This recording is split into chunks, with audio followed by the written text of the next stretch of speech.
Hey, Facebook. Julie here. Happy Easter. I hope you guys are all having a wonderful day.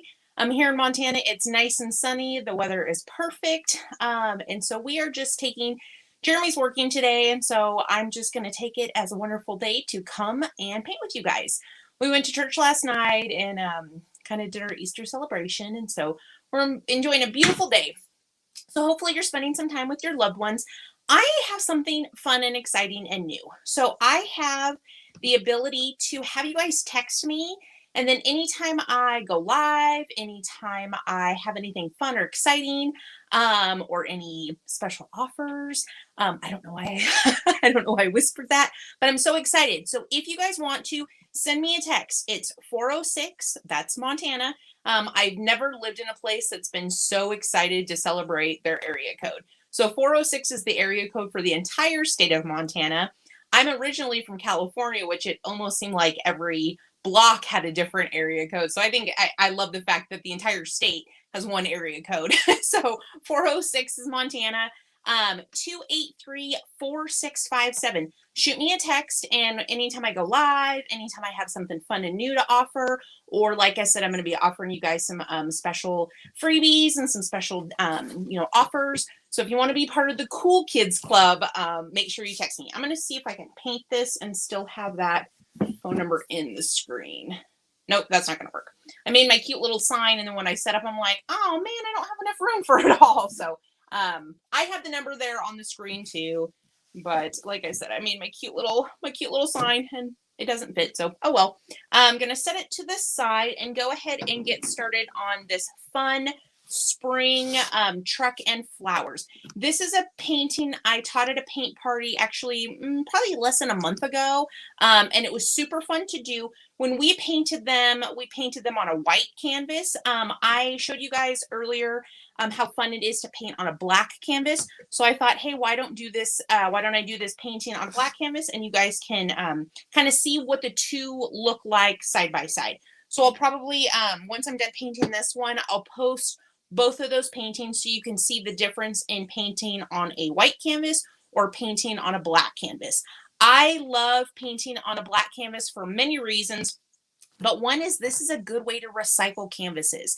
I teach a ton of paint parties and I have a ton of demos, and sometimes I'm brainstorming and I just don't like the way it comes out. So I have my little stash of canvases that, are like my rough draft.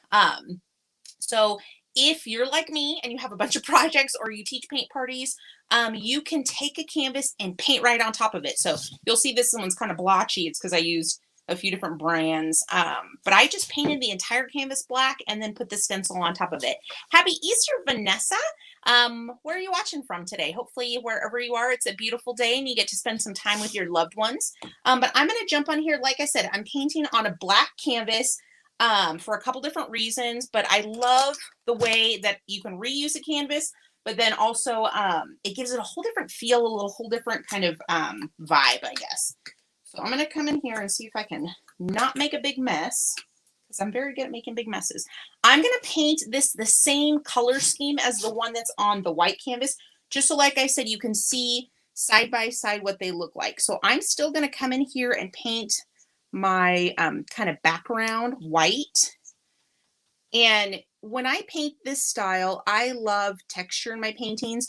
So I love to paint in all different directions. You're kind of noticing that I'm going all different which ways. Happy Easter, Jamie. Jamie's one of my fun art friends, and I saw that you went and had a nice brunch with your honey for Easter. So that's nice. Like I said, we did church last night and went and had ice cream with some friends afterwards, because what else are you going to do after church but go have some ice cream? And Jeremy's working today, so for us, we did our Easter kind of time yesterday. And so I'm jumping on here and paint with you guys. Corey says, happy Easter, girl. Happy Easter to you, too. I miss you, Corey. I haven't seen you in a minute. Hopefully you guys are all doing great. 2020 and the beginning of 2021 have been goofy. I'm not going to be negative. I'm just going to say they have been goofy. And there's people that are my neighbors that I haven't seen in person in, probably a year. So, girl, I miss you. Hopefully you're doing well and having a great Easter. But like I said, I'm jumping on here for a couple different reasons. I wanted to show you how fun it is to paint on a black canvas. This was actually kind of a style that one of my friends shared. Her name's Sarah, and she lives in Minnesota. But she calls it a reverse painting technique. Aw, it's nice to be missed. Corey says we need to do another paint party. Yes, we do. And Jamie said that your brunch was glorious. So that's good to hear too. Yeah, Corey, just reach out to me and we'll put something on the books. I have a ton of cute spring things. Actually, if you want to do this cute little spring truck and tree, I painted this, or I taught this at a paint party probably about a month ago, and they turned out great. And it's perfect for spring. This one, I don't know if you guys can see real well, but it does say bloom, but you could put any, fun little saying that you want. So once again, I taught this on a white canvas, but I'm doing this rendition, or this one on a black canvas, just so you guys can see what fun difference it makes. And the thing is that this is a great use up for, if you have an old canvas, if you painted something and you're just like, not feeling it, it's a great way to kind of use up or reuse that canvas. So I have a stash of canvases that either I messed up, or maybe it's a painting that I didn't finish. Maybe it was a demo. And so I will just paint them solid black and then do a painting right on top. Now, this is also fun. So some of you guys know this, but I actually was an art major in college. I'm going to flip this around. I'm going to be painting from a few different directions. I have a lovely propensity to like reach my arm and then I get like a big glob of paint like on my arm. So I'm going to try and be proactive and not be a messy artist today. Keep my nice clothes nice and my painter clothes painterly. But I'm going to just paint this upside down for you guys for a minute, just so I can get this bottom section. When I do my paint parties, I can paint upside down, I can paint sideways, I can, I'm multifaceted. And it actually is a painting technique, or I guess technique's a good word for it. A lot of times artists will take their piece of artwork and like flip it upside down and look at it from a distance, because our eyes get accustomed to looking at things a certain way.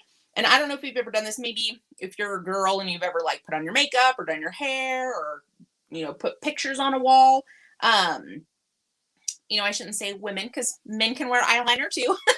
we can embrace the men that like to wear their makeup too. There's no shame in that. But anyways, all that to say, you might, you might be working on something and you're just like, I don't know what it is, but I can't figure out what's not working. Like whether it's your makeup, pictures on a wall, but you're looking at something and you're like, there's something not right, but I can't tell what it is. And a lot of times, if you literally will turn whatever you're looking at upside down, if it's your makeup, you can't really flip your face upside down. At least I can't. But it just kind of plays a trick on your eyes and it gives you a new perspective. And when you do that, you might go, oh, the flower's too big, or the truck bed's too long, or my wording's off center. So that's a little trick if you want. That sometimes if you're working on something and it's just not coming together, flip it around. And sometimes when you do that, it just changes the way your eyes look at something. And so, like I said, it just kind of gives you that different perspective. All right. I'm going to turn this back around.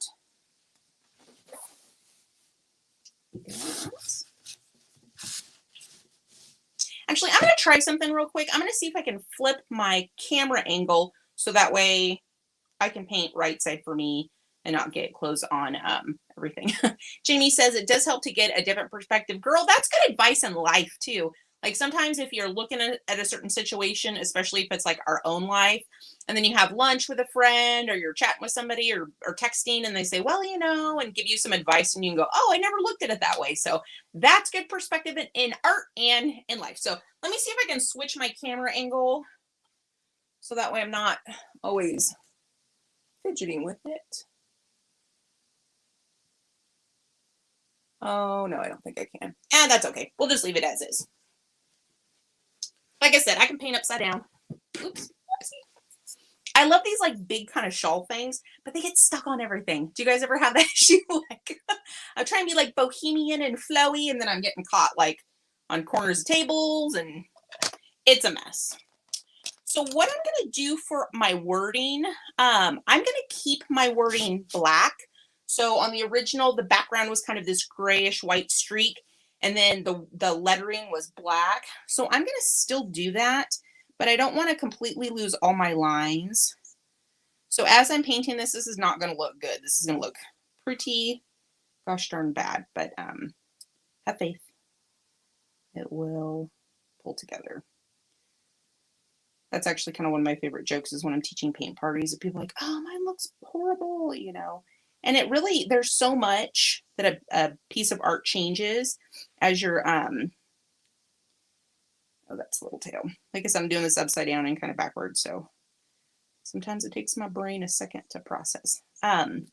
But really, as you're working on it, it would be like if you had a bunch of raw ingredients for a cake and then like ate them and go, oh, that tastes gross. Well, yeah, because you haven't put them together, you haven't baked it, you haven't done all the things that you know to make a cake. And it, okay, I have a train of thought here, I promise. Same thing with art. As you're creating something, don't throw in the towel until you're done. There is something to be said for kind of brainstorming ideas. Sometimes I'll be brainstorming a design and kind of go, I don't like the placement, or you know, the layout, or I think it might look better if I moved this element here. So if you're brainstorming ideas, that's one thing. But if you're working on a piece of art and you're only on step 2 of step 15, and you're like, this looks like garbage, give yourself some grace, you guys, because, you know, it takes me a process to get my art to a certain level, if you will. And so, you know, when I'm teaching paint parties and people are like, oh, this looks horrible. It's like, okay, well, you just started. And I always love to like take my comparison, like the one I'm working on, and put it next to theirs and go, okay, look, mine doesn't look that great either. So, you know, follow the process, trust the process. So all that to say, this is not going to look very great, but we're trusting the process. And I know it has to look not so great before it looks awesome. I don't remember where my little lines are, because I want to cover up some of them, but not all of them.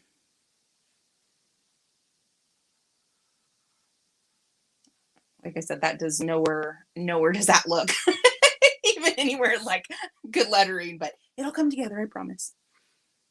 Let me know what your Easter plans are.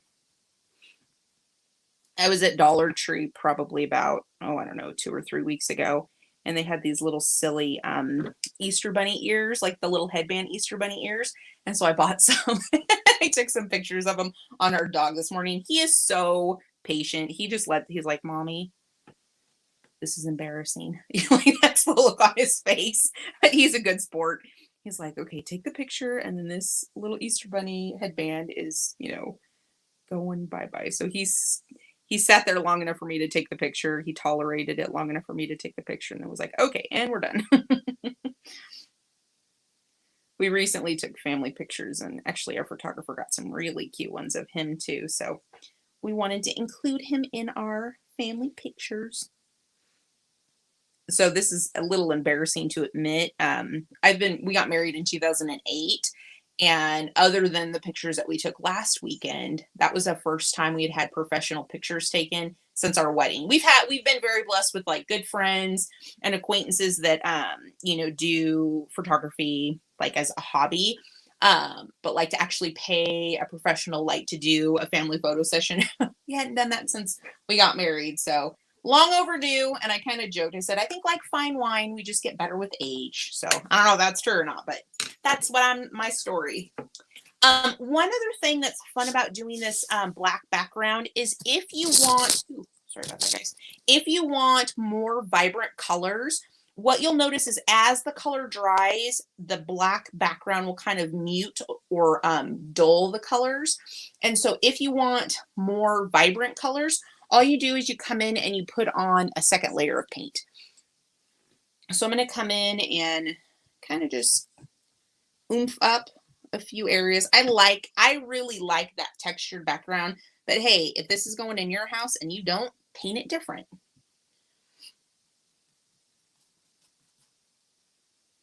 Just coming in here. And originally what I would have done was mixed in some white or mixed in some blue paint with the white to give it kind of like a spring sky background. But I want to paint my truck teal, and I didn't want that to be too much blue. So I'm going to just leave the sky white. Or not sky, the background. I may come in here a little bit later and add some more. But once again, it's that kind of playing with perspective, it's playing with design, it's playing with colors, because at the end of the day, if you paint something and you don't like it, just like I did with this canvas, let it dry, paint on top of it, nobody will be the wiser. So that is our background. I'm going to come in and do our truck. Now, I am a girl that loves teal. I can't pick a favorite color because I'm an artist, and that's like asking a teacher who's your favorite student or who's your favorite kid. Like, even if you have them, you're not going to say it out loud. So I'm not going to say what my favorite colors are, but if I had to pick one, teal would definitely be in the running. It would be in the top. So I'm going to come in here. And plus I love an old kind of vintage looking teal truck, especially with a bunch of flowers in the bed. And when I taught this, like I kind of say this jokingly, but it's a very genuine statement and a true statement. I always come to paint parties with one designer. I've actually since the last couple of months, I've been doing a ton of viral tutorials, or not viral, virtual. I'm trying to paint, talk, and not get paint everywhere. So sorry if I don't make much sense from time to time. But I've been doing virtual painting tutorials, and I love it because I always say, okay, I'm going to paint the truck teal, but you don't have to. Or, when I taught this, when I painted my flowers pink, but I had some ladies do purple and yellow and oranges, and people got real creative, and one lady did like pansies and kind of flowers that almost look like an African violet. Just stunning. And so I kind of jokingly say this, but there's a lot of truth to it. You guys have such great ideas. At the end of the day, if you paint your truck red and you're like, I don't like it, let it dry, paint on top of it. Don't get scared. It's just paint. And it's, if you screw it up, if you mess it up, it's super easy to fix. One of my little jokes is, if your painting goes crappy, I can bring it back to happy. And I say that at my paint parties, but even in, the virtual realm, if you're ever working on a painting, especially if it's one of my designs, but just in general, if you're working on a painting and it's not coming together and you're struggling, kind of back to that perspective thing that we talked about, feel free to reach out to me, because I've done this a lot. And so I joke, I'm like, I've made a lot of mistakes and I've fixed a lot of mistakes. So just by pure volume, I have taught so many paint parties that like I know how to fix quite a few mistakes. So if you just kind of get in a pickle artistically and you're like, I just don't know how to pull this together, don't ever hesitate to reach out to me. And if your painting goes a little crappy, hopefully I can help bring it back to happy. Hi, Naomi. Happy Easter, girl. She's another one that I was talking about. Naomi, I was talking earlier. I'm like, since the beginning of 2020, I literally have neighbors that I have not seen in person in over a year. And you, my friend, are one that I miss your beautiful smiling face. I hope you guys are having an awesome, awesome Easter. Here in Missoula, it is an absolutely gorgeous day. Perfect to go find some Easter eggs in your yard. As long as the Easter Bunny stopped by there first. If you go looking for him and the Easter Bunny hasn't come by your place yet, you probably won't find too many. All right, so back to our beautiful spring truck. I know that this kind of vintage truck has been popular they're always in style, but definitely the last maybe 3 or 4 years. Around Christmas time, it's the red truck and tree with the Christmas tree out of the back, or truck and tree, same thing. Springtime, I love this kind of vintage teal, but I've seen people do their trucks in like bubblegum pink and they look awesome, or yellows, purples, but there's something about these kind of vintage, old, retro trucks. And so here's a story for you, because I don't ever share stories about myself with you guys, right? So when I first learned how to, like the very first time I ever drove a vehicle by myself, I was probably maybe 13, 14, and my dad was moving. And so we were, doing all the trips back and forth, bringing, loads of stuff from one house to the other.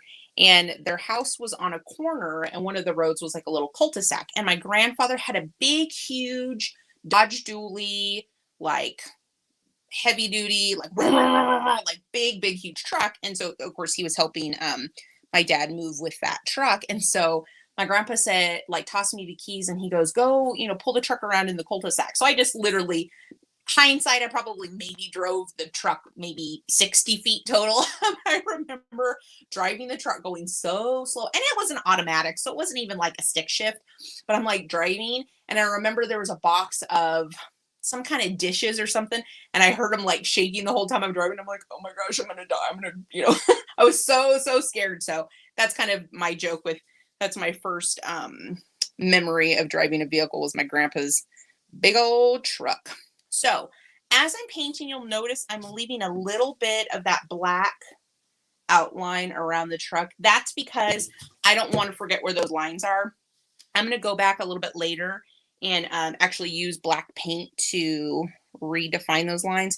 So I'm just kind of leaving a little margin, a little gap between where my colors meet, so that way I don't forget where those lines are. But you'll notice, because the background is black and then I'm painting that paint on top of it, just like where the white is, some of that black is kind of poking through, and it automatically gives this painting that kind of distressed vintage truck feel. So if you don't like that, what do we say to do? You let it dry, you paint 2 coats. You just do another layer right on top, and then you won't see that kind of distressed look coming through. But since this truck is already supposed to be, looking like it's 100 years old, it just kind of goes with the feel. So once again, that's another reason why I love painting this style, is because it automatically gives that like kind of old aged look. I don't know if you guys watch this show, American Pickers. It's about these guys that go around, and their business is to like go through people's like garages and barns, people that have been like collecting for years, and they find these, I don't know, pieces of, all kinds of stuff, motorcycles, trucks, cars, like old signs, old clothing, and they take them, and then they have their own shop. Doesn't sound that interesting, but it's entertaining. But they call it patina. So it's like, just got the right amount of patina. So we want this truck to be kind of funky and retro, but it's got just the right amount of patina on it. All right, so I'm gonna paint my truck window gray. If this was a white background, I would probably just leave it white and then maybe put a little silver like reflection in it. But because this is a black background and I did this part white, I'm going to do that just a very, very light gray. So I'll paint my window light gray. I'm going to do the handle, because I can always come back and add silver and I'll make it kind of look like chrome. And then I'm going to do this on my hubcap or rim. And once again, once this gray dries, I'll go back and put some silver on top so it looks like it's chrome. And then a little bit on the tailpipe and the bumper.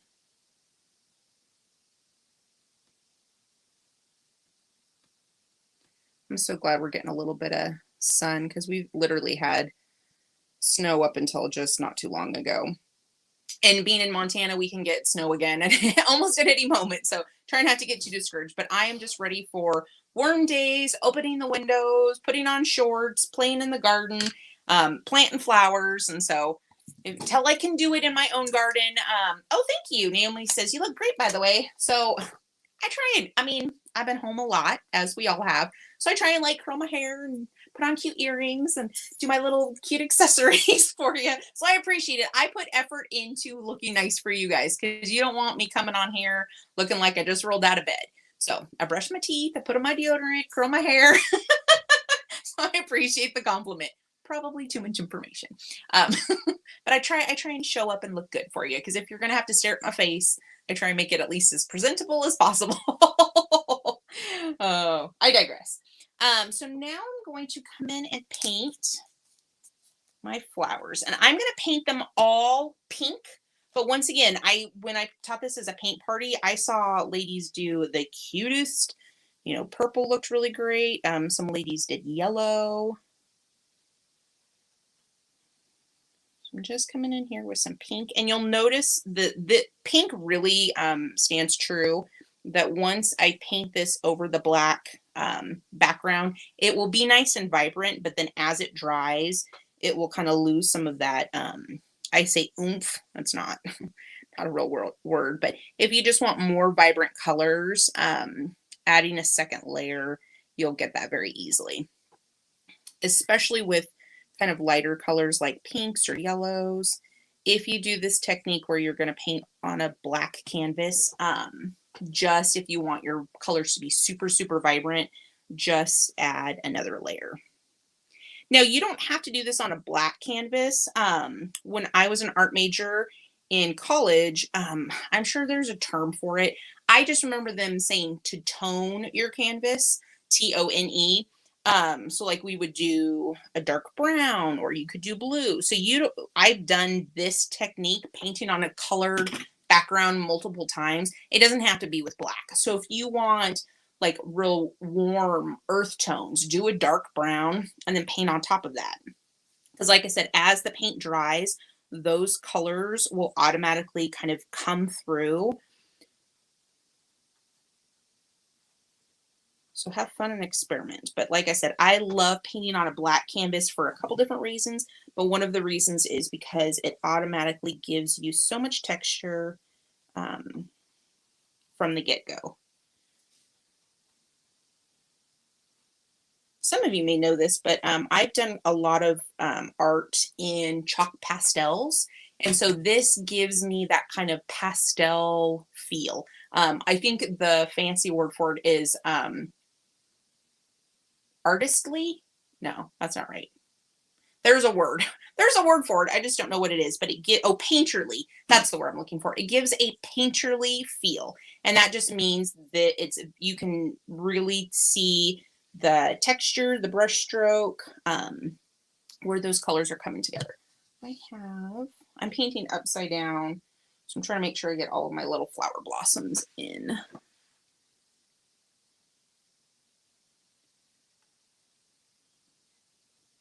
Come in here. So one thing that's funny, if you live in Montana or Missoula, or I don't even know, maybe they're a bird that live all over the place, but there's a bird that lives, at least in our neighborhood, and its little whistle, it's so funny because it goes, let me see if I can whistle.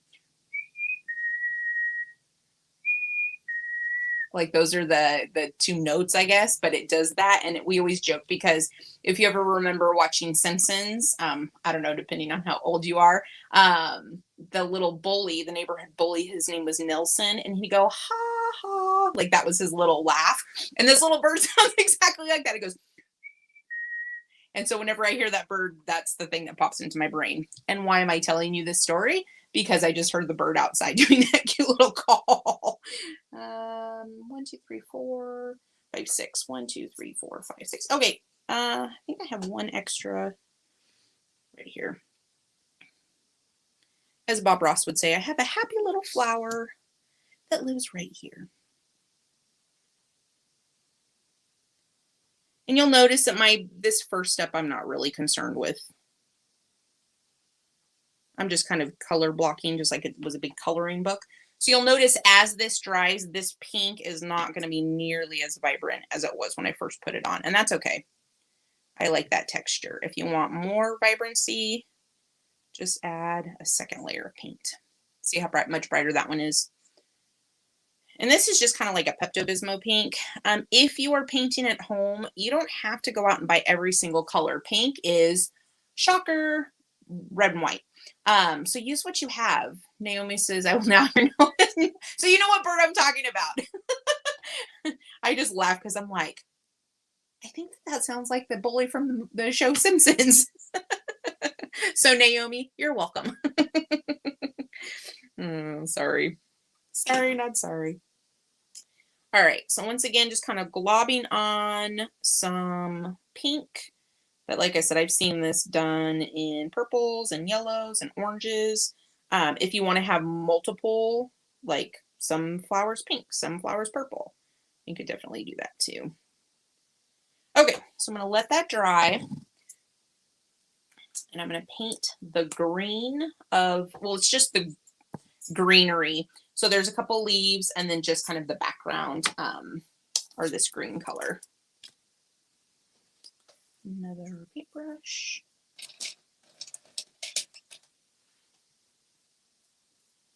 All right. Coming in here with some paint. So this is once again green. And especially with the green, I'm literally just concerned about coming in and filling in the blobby areas between the flowers. Just be careful because I am using acrylic paint, and acrylic paint will blend, the two colors will blend when the paint is wet. So as I'm coming in here, as I'm coming close to that pink paint or maybe even the teal paint of the truck, if it's still wet, I'm just mindful not to get too crazy because I can have those colors mix. And in this step, I want them to be nice and vibrant. I don't want, you know, some weird kind of pinkish green, ugly brown color, you know, showing up somewhere in this. Sometimes I will intentionally mix my colors, like put two colors that are wet next to one another and blend them. But in this instance, I want those colors to be very distinct. So once again, I'm just being, I mean, a little blending is not going to, you know, be a big deal. But paint can get, I say muddy, I don't know if that's the right word, but just they'll blend and kind of be just a muddy blob. You won't have real distinction between the two colors. And the nice thing is acrylic paint dries very quickly, so you don't have to wait very long. And also a blow dryer helps. If you're impatient like I am, I actually take 2 blow dryers to most of my paint parties because I'm like, if you are waiting for a layer, there's nothing worse than literally waiting for paint to dry, which I have almost made a full-time job at. But a blow dryer really helps with that too. So most people have a blow dryer somewhere hanging around. But acrylic paint, depending on how much moisture is in the air, like if, let's say if it was really humid or raining, this might take a while to dry, but because it's nice and warm outside and the sun shining, my acrylic paint will dry really quick. As opposed to like oil paints can take literally days, if not weeks to dry. I took an oil painting class in college, and I am a procrastinator by nature, and I would always wait until the night before or the morning of that my painting was due, and I'd be doing all my last little minute details. And I can vividly remember sitting in the parking lot of our college with my painting in the dash of my car with, you know, underneath the windshield, trying to see if I could make it dry faster. But every time I would turn in my painting, my teacher knew, like, I wasn't fooling anybody. But I'm not very patient, and so when it comes to oil paints, they're fun to paint with, but yeah, I don't have the temperament to wait for them to dry. All right, I'm almost done with the bed of flowers. And once again, I'm going to come back in here and add a bunch of details to kind of clean up some of those lines. But at this point, I'm just coming in. I call it color blocking, but literally it's just like a big coloring book. I'll come in here. And if you guys ever wonder, one of my tricks for doing the outline on the canvas, you probably saw in the beginning, I had that white outline. Carbon paper. You can get it in almost any color, but I have black carbon paper and white carbon paper. You can get, I usually get mine from Michael's, but you can get them from most office supply stores. Amazon is where most everybody gets everything. But here, I'll show you. So this is, once again, this is the generic one from Michaels. But see how it says graphite paper? But this is actually white graphite paper. So I have white and I have black. But I know you can get it in multiple colors. But it's just like, remember back in the olden days when people would write checks, how they had that kind of carbon paper in between the checks so that way it would leave the copy. I don't know why I'm doing this. You know what it looks like when you write a check. But when you're doing that, it leaves just a faint line on the canvas. So when I paint on a white canvas, I use the black graphite paper. If I'm painting on a dark colored canvas, like a black canvas, I use the white graphite paper. And so it just leaves, I just have my stencil, my template, I put it on top. Well, I put the canvas, then the tracing paper, then the tracer, and I just take a pencil and I just go over the entire design. And when I lift it all up, the entire outline's there. So there's another little trick for you when it comes to transferring the image onto the canvas. And I mean, you can do that on wood, on any surface you can paint on. You can use the carbon paper to do the outline. Back when I worked for Paint Night back in Sacramento, I literally would, every single paint party I did had to be on a white canvas, like no outline, no stencils, no nothing. And it made me, I don't want to say a better teacher, but it made me have to deconstruct and reconstruct and explain how to reconstruct the painting, if that's a lot of mumbo jumbo. So it made me a better teacher because I mean, I can be the most amazing artist in the world, which some of you think I am. You're wrong, but I get a lot of nice compliments. But if I couldn't explain it, then that doesn't make me a very good teacher. And that's my job, is to teach you guys how to make beautiful art. And not be scared about being creative. But all that to say, you know, a little outline or a stencil goes a long way. So it definitely takes out some of the nerves, the stress of like, oh no, I'm going to mess it up.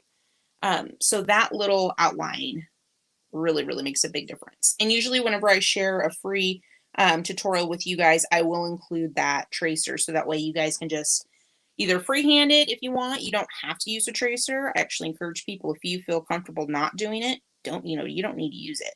But I just apply the tracer just so that way it gives you some lines for encouragement, like training wheels, if you will. All right. So there is one little slat. Coming in here. And I'm using a very light tan brown. You could use any color you want. But like I said, I'm specifically using light colors because I know as this dries, the underneath will, as it dries, that black will kind of come through and it'll just kind of, I guess, dim the colors. They won't be as vibrant. So if I start off with a very, very light tan brown, as it dries, it'll get some of those darker kind of mahogany shadows. But see how fast this is going? I've only been painting for, looks like about 35 minutes, 36 minutes. And I mean, it doesn't look great, but the final details are where it all kind of comes together. I'm like, meh, I've been painting. Doesn't look awesome. Just kidding.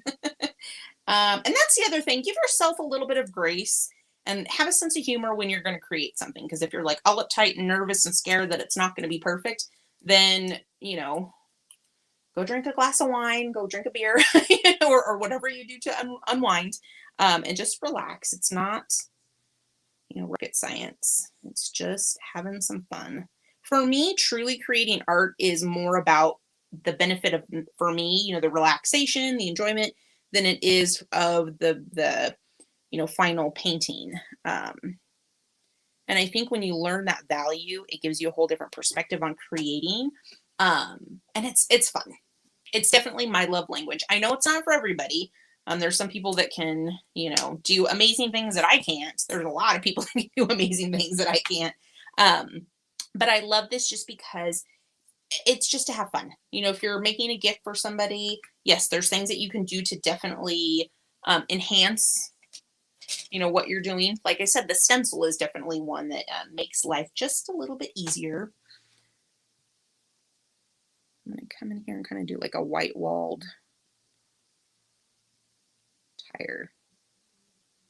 And remember I said that I can go back over those gray areas with some silver. If you are, so acrylic paint, we said blends well when the paint is wet. But if you want to paint on top of something, you let it dry and then you can paint right on top of it. And so like I said, for the silver over the gray, I just have to make sure that that gray paint is nice and crisp and dry. Okay, so we have our truck painted, our flowers are drying. I'm going to come in and start painting back over the words, the word bloom. I haven't gotten paint on my sleeves yet. Oh, the little enjoyments in life. I could always, I guess, pull up my sleeves. That would make more sense than me doing the little arm shimmy. Okay, let me get another small brush. Come in here and do the lettering. Now, one little tip, if you're doing any lettering, make sure your paint is nice and I don't want to say runny because that could lead to a whole nother group of issues, but your paint is nice and fluid. I know this sounds silly, but think of like melted ice cream. That's kind of the perfect consistency for painting letters. You want your paint to flow, but you don't want it to be runny. So like I said, you don't want it to be liquid. There we go. And once again, I'm doing this upside down, so I should get extra credit. So even though I left the little space between the letters, it looked hideous, but that's okay. That's just kind of my reminder of where to go back over the letters. So I'm going to do the bigger parts of the letters first, and then I'll come in and do the thin lines. I talked about this a little bit last time I was on here live, but I love to learn new things. I'm a perpetual student, especially when it comes to art. So I love taking workshops or, any classes I can get in. Even if it's not something that I typically do. Like I don't do a lot of watercolor, but I've taken watercolor workshops. I used to not do a lot of lettering because my natural penmanship is horrible. Like I literally could write something and then look at that same, journal entry or shopping list or whatever, like a month later. And I'm like, what is that word? Like if your handwriting's so bad that even you can't read it most of the time, you have bad penmanship. But all that to say, I took a class on lettering, and this was back in California. So if you guys are in the Lodi area, go check out Double Dip Gallery. It's ice cream and art, like two of my favorite things. But Tony, who owns Double Dip, also does murals. He's a muralist and does amazing, cool stuff. Things that like I can't even fathom. But when I took the lettering class, I learned more about how I hold my brush, the pressure of the brush, the angle of the brush, the amount of paint in the paintbrush. So I learned a ton from that workshop, but I think the most value that I got was actually improving my skills just holding a paintbrush. So if you are an artist, either just as a hobby or as a trade, and you're not great with lettering, take a lettering class or sign up for a workshop online or get a book. There's a ton of amazing books that, you can learn just right there. But my artistic ability was greatly enhanced just by taking that lettering workshop, which that was not what I thought I'd get out of it, but I was so glad that I did. All that to say, if you want to learn lettering, I highly recommend it. Because truly, it's its own little art form. Like each little letter is a little picture. And so when you start thinking of it that way, just like we were talking about earlier with perspective, it just changes how you look at what you're creating. And that different perspective can really make a difference. And I really have to concentrate when I do this. Okay, let's see how well I can do the other parts.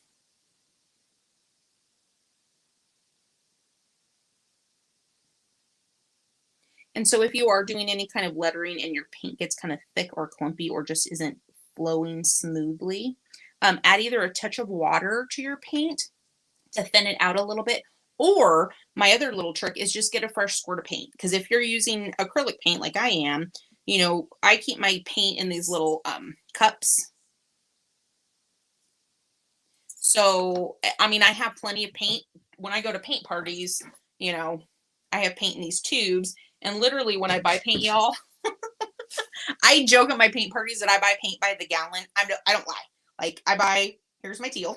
Like I buy paint like this, but I take the paint and then I squirt it into those other smaller, these little squirty bottles. And when I'm at paint parties, I use these. But when I'm at home painting, I will use little cups of paint. There we go.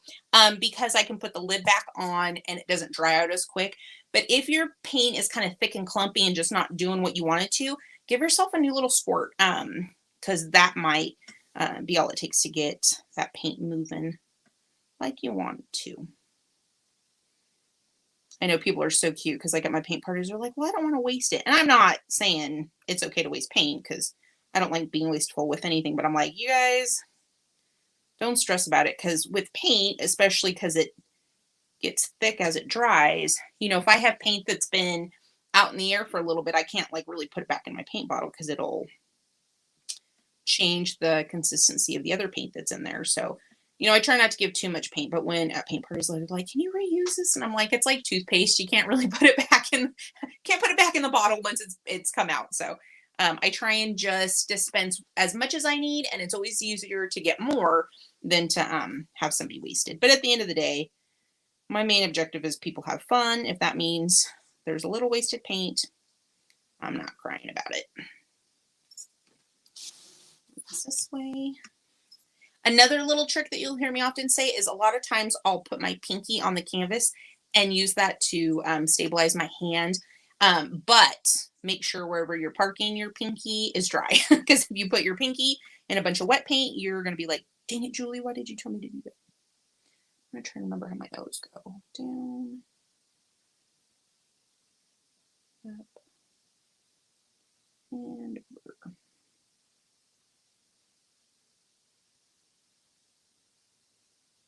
And then comes, I guess my to this room. I can do a lot of things upside down. Not everything. Happy Easter, Diane. You guys, Diane hasn't, I think you just started watching some of my tutorials just earlier this week. I'm going to share probably later today or tomorrow, but Diane and another lady that took my art tutorial, the angel, she sent me a picture of what she painted and it was so, so beautiful. So Diane, if you want to, feel free to throw up that painting that you did, because I want to brag all over what you created. It is stunning. But at the same time, if you don't want to be Facebook famous, you don't have to. But she did such a great job. Let me see, it goes up and then this way. I know it sounds kind of silly, but I love teaching paint part. I love creating art first and foremost.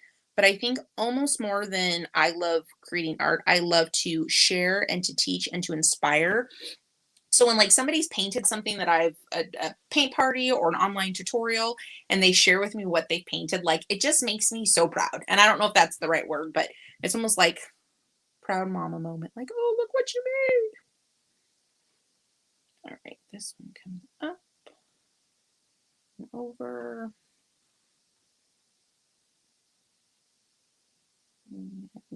All right. Sorry about that, guys. And actually, while I'm here, I'm going to paint. Just clean up the lines on the tire. I know it's upside down for you, but this is correct side for me. I didn't set up my camera angle properly, so I'm painting upside down, but that's okay. Makes me a better artist.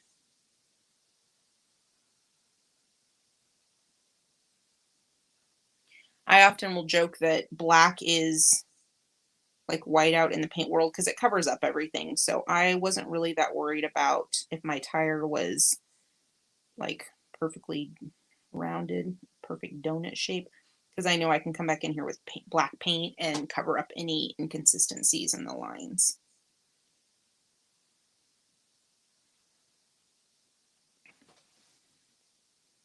Just paint a little line under the tire. And the fun thing about doing this little line, so this is just literally a simple line under the tire, but as soon as I paint that line in, see how it actually makes it look like there's There, you guys can see it. It actually makes it look like there's a little bit of a road.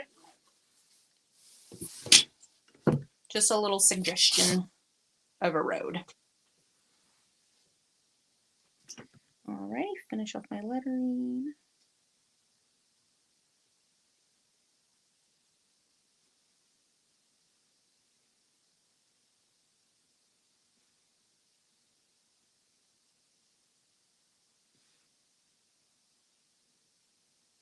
Just like that. Isn't that cute?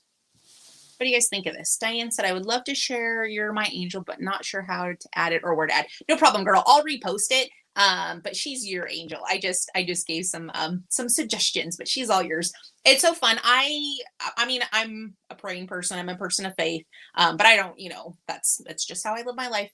But I love painting angels. There's something angelic, but I've painted angels and given them to people as gifts. I have a friend that she was going through a really rough time. She had lost her husband. And so I just sent her a message and I said, what are your favorite colors? Like, that's all I asked her. And so she told me purple and silver.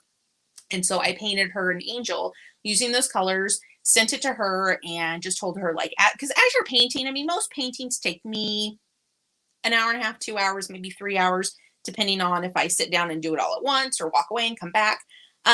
But during that time, usually if I'm not on here live chatting with you guys, I'll just be in my art room and I'll be listening to music or a podcast or an audiobook. And when I was painting it for her with her in mind, I just prayed for her. Like, I chat with God like I chat with you guys. I'm like, hey God, this is on my mind and I'm kind of not sure about this. Some of my friends, they can pray like it's poetry. It's so elegant and, they're great with their words. And I'm like, okay, Jesus, what's up with this? Like, I don't understand this. Like, that's my dialogue. So when I say I was praying for my friend, I was, but maybe not in eloquent, psalm poetry. I'm like, okay, God, she's going through a hard time. You know what she needs. Give her what she needs. But all that to say, so I painted this painting of an angel for her and sent it to her and just said, hey, I painted this. I hope you enjoy it. I prayed for you when I was making it. And that was, oh man, 2.5, 3 years ago. And when her and I still chat, she's like, I still have my angel and I still love it. And, you don't know what it means to me. And that fills my heart, because for me, I love making art. So I'm going to be painting regardless. But when I can create something that touches somebody's heart and means something, that is hands down what I love doing. So all that to say, I love painting a lot of things, but I love painting angels because, like I said, it's just that little extra, sense of somebody's watching out for you, or, you just got something bigger going on than you can maybe understand at the moment. A lot of times in life, we feel alone and nobody understands, but if you have that angel just watching out for you. So all I'm doing is I'm using a little bit of black paint and I'm coming out here and kind of re-outlining some of these shapes. So I'm re-outlining this little wood railing on the truck. And one other quick little trick is whenever you're doing detailed outlining like I'm doing, I'm using a paintbrush, but for a lot of people, holding a paintbrush is not comfortable. I hold a paintbrush a lot, so for me, it's a very natural. It's almost like writing with a pen or a pencil. But if that's not something that you're quite comfortable with yet, use a permanent marker. Use a Sharpie, use whatever permanent marker you have floating. We all have a junk drawer. I have a whole junk room. But use a permanent marker. Even when it comes to doing the lettering, when I taught this as an in-person paint party, I told the ladies, I said, okay, if you're stressed out about the lettering, I have a whole stash.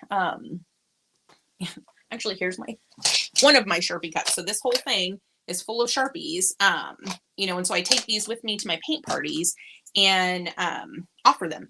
And for most people, holding a pen is a lot more familiar and comfortable than holding a paintbrush, and you get the exact same end result. So if you're painting at home or if you're doing one of my tutorials and detailed outlining or lettering is going to stress you out, by all means, use a marker.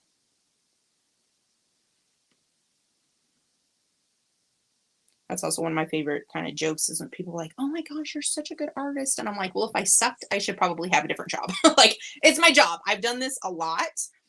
And like with anything, the more you do something, the better at it you become because it just becomes natural. It's what do they call it? Muscle memory. And so for me, I can come in and just do something pretty, I don't want to say subconscious because that sounds silly, but like without much mental effort. But where a lot of other people, it would totally stress them out. I'd give them a migraine. They'd have to concentrate so hard. So if that is you, no extra stress, just use a Sharpie. Once again, using my little pinky trick, but making sure that that teal is nice and dry before I stick my big old fat pinky in it and make a mess. But see how as I'm going through and going over the details, the outline, how it just, this is the part where everything kind of comes together. So I was joking with people like, okay, if your painting looks like crap, so does mine. I jokingly say that because, if they compare theirs to mine, they're like, okay, well, if yours looks bad, then that's not that. It's not the end of the world. If you can fix yours, then I know there's hope for mine. But truly, usually like the last step or two is where all the details kind of come together. And it's where the magic happens. I'm just kidding. That's so stupid. I hate it when people say that. All right. Clean up a little bit of that tire edge. Remember we said black is the great neutralizer. So if you have any areas where you just need to clean up your lines, if they have a black line bordering them, you can definitely just go in and use black paint to clean up those lines.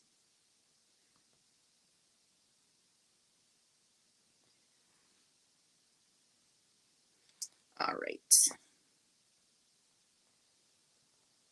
If you guys are just jumping on and you notice that below my picture, it says text me and it has 406-283-4657. All that is a new way for me to keep in touch with you. I know I send out emails and I know there's Facebook notifications, but let's face it, most of us like text messages kind of my go-to on keeping myself in line. And actually I kind of joke because on my business card, it has my phone number, but it says text preferred.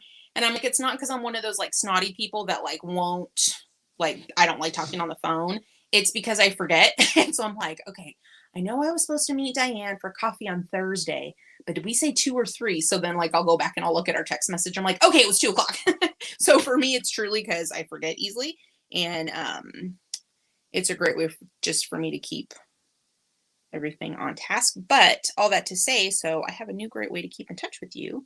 And if you want to text me at that number, 406-283-4657. And whenever I go live, I'm not going to bombard you guys with text. And at any time, you can definitely unsubscribe. But just like how I went live today, I'll go on and, let you know when I'm going live. I will, I want to say some like extra fun, I don't want to say incentives, but like I'll give you guys special deals and maybe share extra tutorials with you guys. So if you want to be part of the VIP Cool Kids Club, send me a text. And also you can always get a hold of me there too. I probably will check it just a few times a day. So if it's urgent, if it's something super important, definitely email me or send me a message on Facebook. But it'll be a fun way to kind of just hang out and keep in touch. So once again, if you want to be kind of added to that list, like I said, mainly so that way you just kind of keep up with me and see what's going on. Send me a text. You have to text me first, but send me a text to 406-283-4657. I feel like I'm doing like a, what do they call it? A telethon. Call your support into. Let me fix my hair. I got this one little wonky piece going on. There we go. Much better. Okay. Now I'm going to come in and do some of the details on the flowers. And I've painted flowers a few times. I don't do fancy flowers. I do simple flowers. I'll show you guys if I can do this without making a mess. Once again, I'm going to use my pinky in a place that is dry. And so I kind of first start out by doing like almost like an @ sign. So it's kind of like a circle with a little tail. And then I just kind of come back in here and do like these little parentheses, always kind of towards the center of the flower. Oops, let me get my black paint. Well, you can use that up front. So up close, it's not very impressive, but from far away, you can make these really pretty kind of whimsical flowers.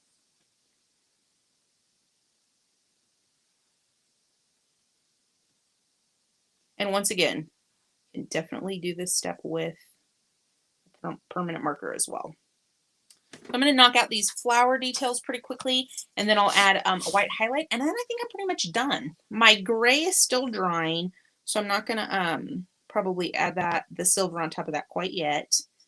But once this dries, I'll show you a comparison of this painting. It's the exact same painting. I use the exact same colors, but this one I painted on a black background, and the other one that I have is painted on a white background. And the main reason why I want you to see the difference is because I love painting on a dark canvas, even using bright spring colors like I'm using right now. Sometimes you just might need 2 layers if your colors aren't super vibrant, but I love painting on a dark canvas or surface because it gives you so much depth and texture, and there's something about it. I just love this kind of painterly texture. If it's not your jam, if you're like, I wouldn't hang that on my wall, don't paint it that way. But if you're like, oh my gosh, Julie, that's the coolest thing I've ever seen, then you're going to be painting all your canvases black. And actually, if you guys, depending on where you get your art supplies from, I know Michael's, I'm sure other art supply places do too, but at Michael's, you can actually buy black canvases. So they're already I don't know if they're painted or if they just use black canvas when they make them, but I'll use those a lot of times for my paint parties. But it's also a really good use up if you have some canvases that you either want to paint over or you're just not loving, what you've done. Because there's plenty of times like I'll paint something and I'm like, I'm not really feeling that. Sometimes if I'm doing like a design and I'm playing with, the layout, like let's say I was painting this and I went like, let's say the wording was up too high. I could go, oh, that's cute, but the wording needs to be lower. Or, my truck, maybe I wanted, my truck moved. So there's all different kinds of reasons why I might have a canvas that I started to paint on and then don't really love what it ended up looking like. So I will just paint the entire thing black, or you can, any color basically to cover up whatever you painted on. So you can even do dark blue, you can do a brown. Actually, maybe I'll do one of these on a brown tone canvas because that is actually what I did a lot of in college. Was our teacher would have us paint it like a brown color.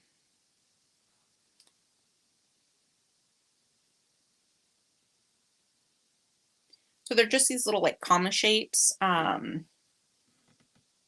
or like a little smiley face, like a little swoop. All right, and then these ones that are in between the slots, these ones are a little different. Because so like let's say if this was my flower, I know that the center of my flower would probably be like right around here. So then I just kind of pretend that I can see the whole flower, and I'll just start where my center would be and then work out. So that way even though you only see parts of the flower kind of poking through, it'll still look like that's the whole flower. I think this little pink spot right here was an extra, but who cares? Maybe there's a little tiny flower right there. And this is also a super fun one to add glitter to. On my original, I added some glitter paint. It looked awesome. So just coming in with a little bit. So like on this flower, technically my center would be like right around here. But since that's covered by the wood slat, I just kind of make all the parentheses or the commas go around that area. So something cute. And then you can also do a little accent in the truck body. I'm going to do a little bit with black and white. That line got a little crazy. But I can always go back and add teal. Actually, I'll show you guys how to do that. So let's say you accidentally go bloop. Oh no, I wrecked my painting. Get it. 2 easy little ways to fix things like that, as long as your paint is still wet. My easiest way is if you have baby wipes, or if you don't have baby wipes, just use like a paper towel that you get wet. But as long as your paint is still wet, see, I can just come up in here and lift that up. So baby wipes are great for poopy butts and also for painting oopses, little painting mistakes. So since this one is still wet, I can come in here and just lift that up, and it is no more. Now, sometimes if your other paint, so like if my teal paint was still wet, I would pick up some of that color as well, but you could always just go back and reapply that base color. So ta-da! Swish. I haven't made it into the trash can. Swish. Hey, Rachel, how are you doing, girl? Happy Easter. I hope you're having a great weekend. I know you've kind of had some stuff going on in life, but I'm glad you're here and watching me paint. So if you're just jumping on, I am painting this painting on a black canvas. And so kind of some of that texture shows through, but I've also painted this on a white canvas. So I want you guys to see the difference in those two applications, I guess. So my last little step is going to be to also add some white highlights. So I added a few black highlights. I'm going to come in here also with a tiny little paintbrush and add some white lines. Same idea that I did with the black. I'm just coming in here with a little bit of white. See how cute that is? Super cute.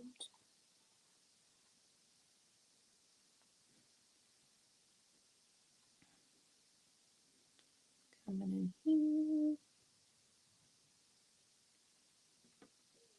And once again, I'm using just a little tiny detail brush with some white paint, but you can also use a white paint marker. My absolute favorite is this brand called Posca. I don't know where you guys can see. Posca. You can get them online, but you can also, I know Michael sells them. These, as far as paint markers go, white. It's really hard to find a good paint marker in a lot of brands of pens, but Posca makes they make great pens, period, but they make really great white paint markers. So if you are doing a lot of art and you like using a marker instead of paint, that is a great, great option for you. A couple little lines in here. Just little highlights. And it doesn't have to be exact. You can see I'm just kind of picking a few spots, just like I did with the original. But see how that just kind of brightens it up a little bit? And then you can also come in and just like how I was doing the black detailing, you can do the same thing with white. And whenever I'm doing like door hangers or anything kind of cute like this, I tell people, I go, just kind of follow the outline. See how I'm just kind of following the outline, the shape of the truck. So this one I would just maybe do like a straight one there, straight one there. This one kind of maybe a little guy right there. And then as it kind of follows the edge of the window, see how I did that line kind of curved?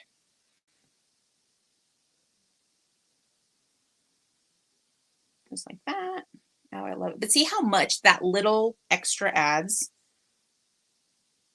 I always tell people, do a little bit, and then if you love it, you can add a ton more.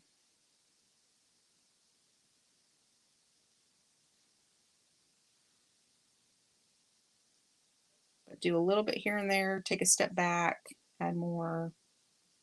Super cute. I'm going to add some, I think, in the leaves too.